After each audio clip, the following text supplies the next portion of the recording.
사람 취급 받는다. 저는 그게 이 교회를 찾아오는 즐거움입니다. 저는 감리교에서 자라났고 감리교에서 교수 생활하다가 친구들에 의해서 원수는 걱정 안 하셔도 돼요. 가족이나 친구가 문제죠. 가족이나 친구들에 의해서 살해되죠. 원수들이 쳐들어왔을 때는 우리가 준비가 되어 있기 때문에 위험하지 않습니다. 친구들에 의해서 교회를 그 다음에 학교를 쫓겨나게 됐는데 그 후에 몇 달 동안은 예배드릴 곳이 없어서 제가 신앙이 좋은 건 아니지만 찬송가를 잘 부르는 사람도 아니지만 함께 찬송가를 못 부르니까 얼마나 답답한지 몰라요.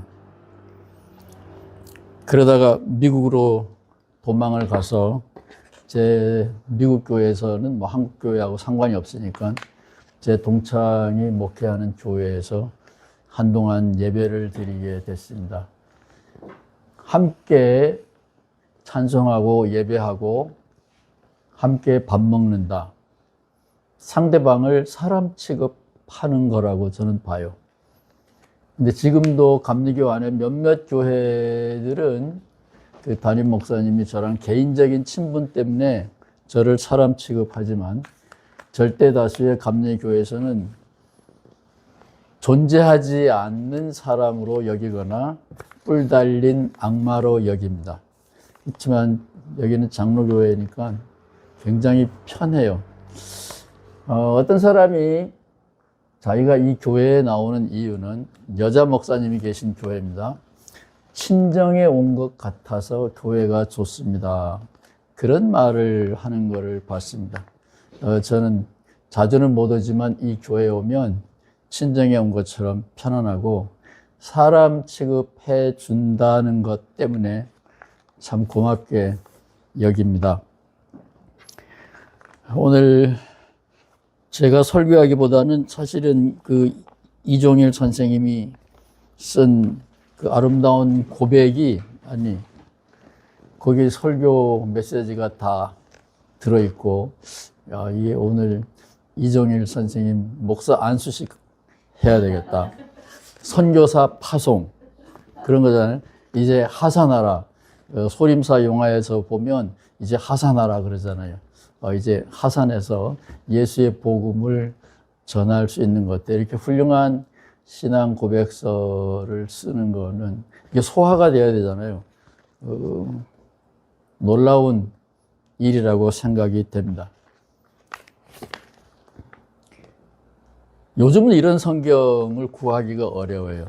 제가 중학교 때 강원도 철암 그 산골에서 교회에 첫 발을 디뎠는데 교회 가니까 노래를 부르는데 악보가 없는 찬송가밖에 없었어요. 시골이었고. 그럼 뭐 곡이 뭐 필요해요? 동해물과 백두산이 아리랑 그 두 개 가지고 적당히 그냥 흔들흔들 하면서 부르는 거예요. 동해물과 백두산이 뭐 그런 거 있잖아요. 요즘 애국가 말고 뭐 그거 하고 아리랑으로 그냥 다 부르고 책이라는 게 있는데 뭐 요런 거를 옛날에는 쪽복음이라고 그러는데 쪽복음은 이제 낙권으로 떨어진 거지만 신약 성경이라는 게 요런 게 있더라고요. 그래서 서점에 가가지고 당시에는 20원 하는데 10원밖에 없었어요. 중학생이 뭐 돈 있어요? 그때는 용돈이라는 개념이 없었잖아요. 그래서 10원밖에 없는데 책 주겠냐 그러니까 마침 그 서점 주인이 교회 다니는 사람이라 나중에 갚으라고 주더라고요. 그래서 이걸 사가지고 와서 읽기 시작을 했는데 이 마태복음을 좀 뒤에다가 쓰면 놓으면 얼마나 좋아요. 우리는 학교에서 배운 대로 책은 처음부터 읽는 거라고 이상하게 배웠잖아요. 왜 그런 거를 가르쳤는지 모르겠어요. 거꾸로 읽으면 어때? 중간부터 읽으면 어때? 신구약 성경 딱 붙은 거 중간 딱 펴면 시편이 나오잖아요. 그걸로 많은 목사님들이 점쳐주는데 시니까 아무렇게나 풀어도 되잖아요. 그래서 목사님들은 그걸로 점쳐요. 이렇게 탁 펴가지고. 뭐 그런데, 이게 마태복음 붙어 있어가지고요. 발음도 되지 않는 외국어가 너무 많이 나와가지고 노력하다가 집어치우고 그런데 조금 넘기니까 뭐 딴 얘기가 나오더라고요. 그래서 마가복음을 읽으면서 예수님이 개구쟁이 같더라고요.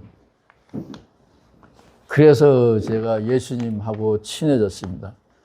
뭐 어른들이 뭐라 그러면 엿먹으라 그러고 지 맘대로 하고 뭐 그러다가 결국은 죽긴 했지만 그 예수님이 저는 너무 멋있었어요. 근데 지금 인생을 다 살고 보니까 우리 이종일 씨 제가 감명 깊게 읽은 거는 예수님의 여러 모습. 신구약 성경에 하나님이란 말이 4,000번 정도 나오더라고요. 버전에 따라서 3,000번 나오는 데도 있고 4,100번쯤 나오는 데도 있고 평균 잡으면 성경 신구약 전체에 하나님이란 단어가 4,000번쯤 나오는데 하나님의 얼굴이 4,000개라고 생각하시면 돼요. 다 다른 거예요. 신약 성서에 예수님이라는 말은 몇 번 나오는지 모르겠는데 참 얼굴이 다양합니다. 이제 인생을 다 살고 나면 다 자꾸만 뒤돌아보게 돼요. 젊었을 때는 후회 뭐 그런 단어는 나하고는 상관이 없기 때문에 목표를 향하여 다른 박질만 하는데 은퇴를 하고 나거나 이렇게 시간이 남거나 그러면 지금까지 살아온 거를 뒤돌아보게 되는데 요즘은 이제 그런 시간이거든요. 남들이 나를 뭐라 그럴 때는 야, 이 새끼들 웃기고 있네 뭐 그러면 되는데 내가 나의 원수가 돼가지고 네 꼬라지가 뭐 그게 뭐냐. 이런 음성을 듣기 시작하면 내가 나를 도망칠 수가 없잖아요. 그래서 참 힘든데 그래서 요즘 제가 보는 예수님은 젊었을 때 본 푸사와 같은 예수님은 아니에요. 요즘 예수님은 저는 애를 안 키워봐서 모르는데 중학교 2학년 학생의 연령이라 그러더라고요. 부모가 뭐라 그래도 지가 좋아하는 것만 하는 거예요. 그래서 이게 나도 예수님도 중학교 2학년 멘탈리티구나. 지 좋아하는 것만 하는 거예요. 누가 뭐라 그래도 예를 들면 주일날 11시에 생명살림교회가 예배 시간인데 요 앞에서 예수님이 북치고 장구치면서 이 동네에서 제일 말썽꾸러기 사람들하고 소꿉장난하면서 노래 부른다. 사람 취급해준다. 이거 용서할 수 없죠. 걔네들은 다른 요일도 여기서 놀거든요. 그러니까 그때 하면은 아무도 문제 삼지 않는데 왜 꼭 예배 시간에 예배당 앞에서 그러냐. 그 예수님의 멘탈리티는 딱 중학교 2학년 학생이라고요. 못 말리는 거예요. 근데 예수님은 할 말이 있죠. 요즘 파고다 공원에 가면 그런다 그러는데 할머니, 할아버지들이 새로운 사랑을 시작하면서 여러분 그 경제에 일어났나 모르겠네. 죽어도 좋아. 예수님이 죽어도 좋아 그러면서 도사처럼 사니까 주변의 사람들이 상대를 못하고 결국은 음모를 꾸며서 죽였는데 그 예수님이 하신 말씀이 오늘 여러분에게 읽어드린 그 말씀이에요. 가끔씩 보면 이 광고판에 미국에는 있는지 한국에는 잘 모르겠어요. 수고하고 무거운 짐진 자들아 내게 오라 내가 너희를 쉬게 하리라. 그런 것이 큰 이 고속도로 옆에 지나가다 보면 그런 거를 써 붙였습니다. 젊었을 때는 그게 보이지 않더라고요. 내가 할 일이 많고 달려가야 되기 때문에 쉰다. 내 영혼이 편안하게 쉰다. 그런 거는 관심이 전혀 없었어요. 근데 이제 저는 계속 쉬기는 쉬어야 되는데 마음이 불편한 거예요. 왜 너는 그 모양 그 꼴이냐. 그래서 제가 저의 원수가 돼서 참 힘든 중에 살고 있는데 예수님이 저에게 다가와서 하시는 말이 너 예수 안 믿냐? 예, 젊었을 때는 믿었죠. 지금은 너 안 믿는 모양이야. 예, 그래서 제가 요즘 제가 좋아하는 예수님의 모습을 잠깐 여러분에게 간증으로 올리는 겁니다.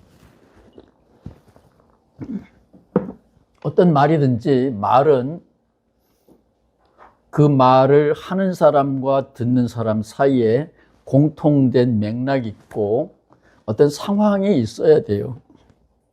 수고하고 무거운 짐진 자들아 내가 너희를 쉬게 하리라.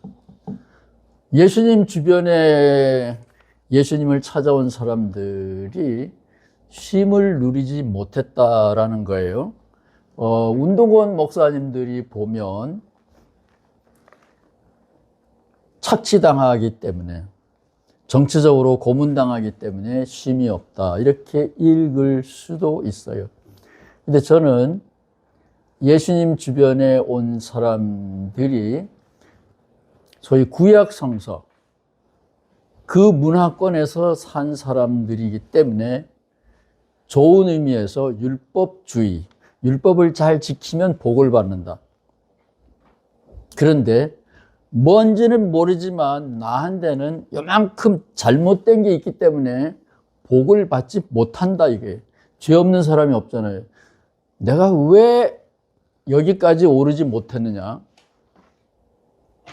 뭔가 남들의 모르는 하나님만 아는 부족한 점이 있기 때문에 내가 원하는 목표 지점에 도달하지 못한 거다. 그런 강박관념에서 못 벗어나는 거죠. 저도 그런 것 때문에 시달릴 때가 참 많아요. 이런 얘기 쓸데없는 얘기지만 제가 그래도 신학교 1등으로 입학하고 1등으로 졸업했는데 그 거지 같은 놈들이 얼마나 잘 사는지 기분 되게 나쁜 거예요.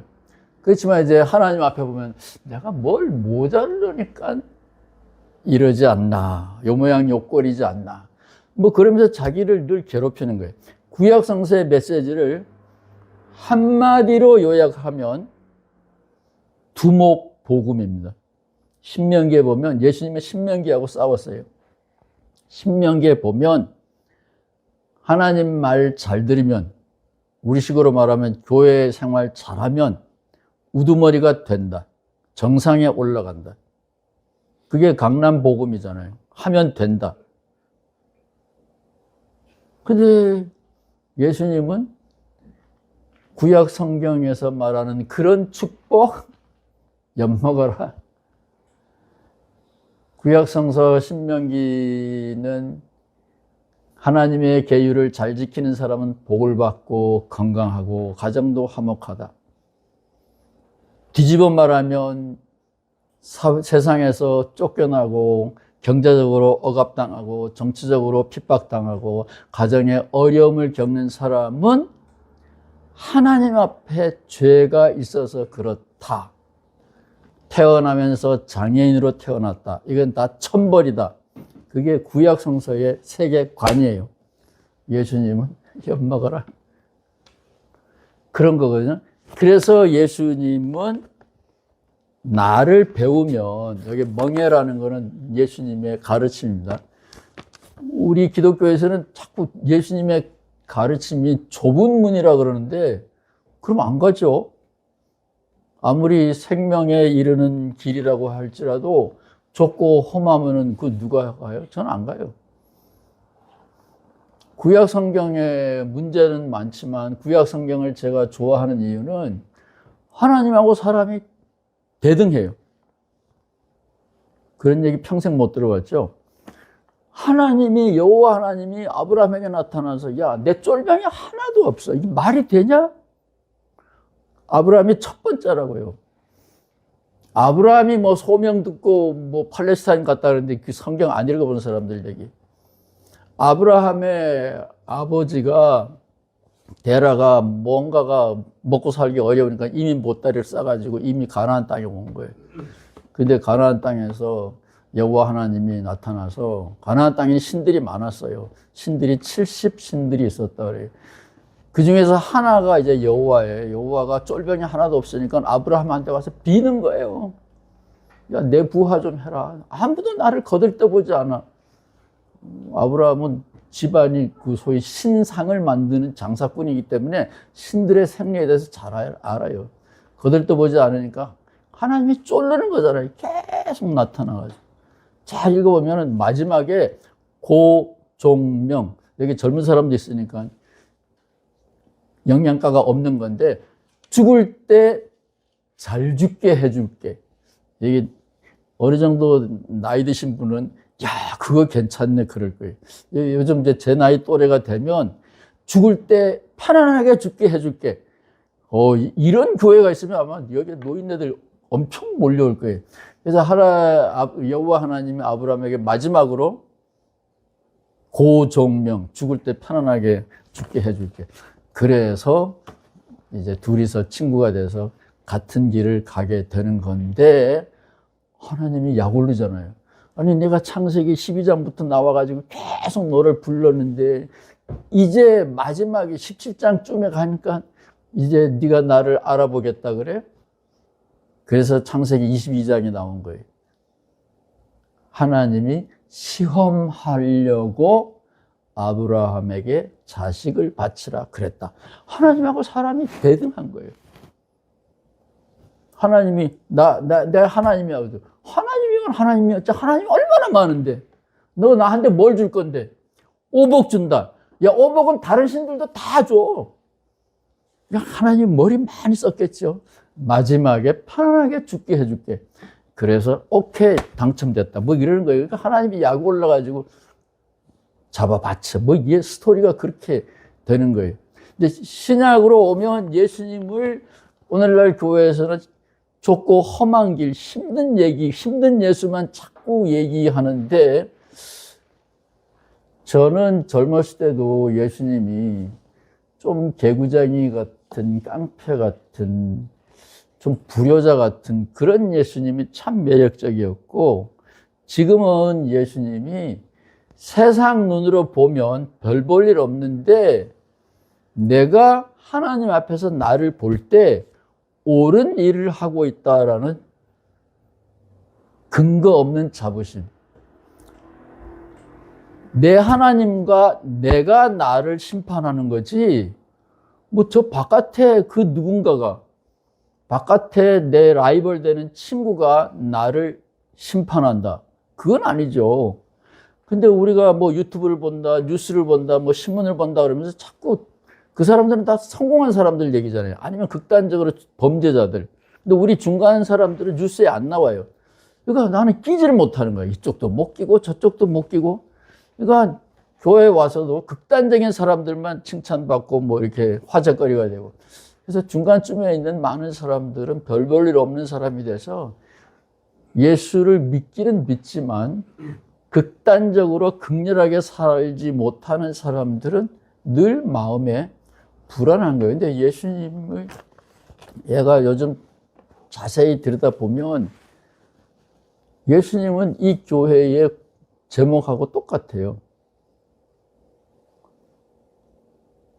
거룩한 생명, 죄 많은 생명, 거룩한 사람, 범죄자, 낙오자, 이렇게 구분하는 신명기, 그런 방법이 아니라 하늘 아래 있는 태양빛을 좋아하고 바람과 비를 좋아하는 모든 생명은 다 하나님의 자녀다. 사람 취급해야 된다. 그래서 그 사람들을 돌보는데 예수님 주변에 어쩌다가 귀족들이 오죠. 밤중에 찾아온 뭐 니고데모, 뭐 백부장이면 이방인이에요. 로마 군인의 뭐 종이다, 아들이다. 이렇게 어쩌다가 좀 상류층이 오지만 대부분은 별 볼 일 없는 사람들이 오는데 예수님은 차별하지 않고 그 사람들을 다 사람 취급을 해준 거고, 우리들에게 마음에 걸림돌이 되는 거는 세리, 삭개오 같은 사람들이죠. 제가 제일 싫어하는, 요즘 말로 하면 친일파. 한국 사람들을 등쳐먹고 일본 사람들에게 공납을 바치고 거기서 커미션 뜯어먹는 게 그 당시에 세금쟁이에요. 여기 세무서 직원이 계시다면 그거하고는 전혀 다른 겁니다. 그래서 모두가 미워했는데 그 사람도 형제다. 그러니까 예수님을 좋아할 사람이 정말로 많지 않은 거예요. 그래서 그런 일을 하면서 예수님은, 그래서 제가 요즘은 누가복음과 요한복음을 좋아해요. 젊었을 때는 마가복음을 좋아했는데 누가복음과 요한복음은 예수님이 기쁘게 살았다는 거예요. 요한복음의 예수님의 십자가는 승리의 십자가입니다. 죽음이 아니에요. 영광스러운 십자가입니다. 어쨌든 그 얘기는 여기에 지금 주제가 아니고, 그래서 요즘 제가 예수님을 보는 거는 세상이 너를 심판하도록 내버려 두지 말고, 세상의 눈으로 보지 말고 구약 성서의 눈, 출세하면, 똑바로 살면 성공한다, 두목이 된다, 우두머리가 된다, 이런 두목복음도 아니고 예수님은 섬기는 자, 밑바닥에 있어도 핵심은 즐거울 수 있다라는 거예요. 가난한 자가 복이 있는 게 아니라 가난해도 웃을 수 있다 이거예요. 가난한 사람끼리 서로 억압할 수 있어요. 제가 공산주의를 싫어하는 거는 계급으로 부자들은 나쁜 놈, 가난한 사람들은 피해자니까 착한 사람, 이렇게 하는데 저는 가난한 사람들 잘 알아요. 똑같아요. 가난한 사람들도 힘 조금 더 있고 조금 여유 더 있으면 또 윽박지르고 다 똑같아. 그 계급으로 보는 거는 넌센스, 비현실적인 거예요. 충동, 선동의 논리로는 맞지만 실질적으로 가보면 그런 거하고 상관이 없어요. 그래서 사람을 사람 취급하는 것, 사람을 일어세우게 하는 것, 사람의 얼굴에서 웃음을 보게 되는 것, 그런 작업을 하는 것이 예수님은 이게 하나님이 나에게 맡긴 사명이다. 그게 믿음이에요. 그런 믿음으로 살았고, 그런 일을 하는 것은 세상 눈으로 보면 섬기는 자죠. 그래서 예수님은 제자들을 불러놓고, 예수님의 제자들이 자꾸 출세하려고 그러니까 으뜸이 되고 싶으냐? 꼴찌가 되라. 섬기는 자가 되라. 예수님의 복음은 굉장히 단순한 거예요. 그래서 계급의 논리를 무시하고 밑바닥을 기라, 그런 게 아니에요. 가난해도 밑바닥에 있어도 웃을 수도 있고 힘든 사람을 도와줄 수도 있고. 저희가 몸이 약하지만 군대 가서, 여기 군대 갔다 온 사람들 덜했을 거예요. 앞으로는 여자들도 간다 그러잖아요. 군대 가면 속된 말로 더럽게 힘든 게 유격훈련이에요. 유격훈련 중에서도 구보. 지휘관들은 지네들은 교대로 뛰고, 그러니까 지네들이 힘이 안 들죠. 이 사병들은 쓰러질 때까지 계속 뛰는 거예요. 연병장 계속 뛰는 거예요. 그 눈으로 보면 아무것도 힘 안 드는데 문제는 쓰러질 때까지 뺑뺑이 돌리는 거예요. 그냥 할 일이 없으니까. 근데요, 쓰러지려고 하다가도 옆에 있는 친구가 쓰러지려고 그러면 그 친구 총을 메고 부둥켜 하고 뛰잖아요. 하늘이 도와서 갑니다. 그런 경험 다 해보셨을 거예요. 다. 그래서 예수님은 그렇게 그런 행복을 보셨다라는 거고, 그래서 너네들도 다 아는 거 아니냐. 나한테 와서 배우면 너희들도 마음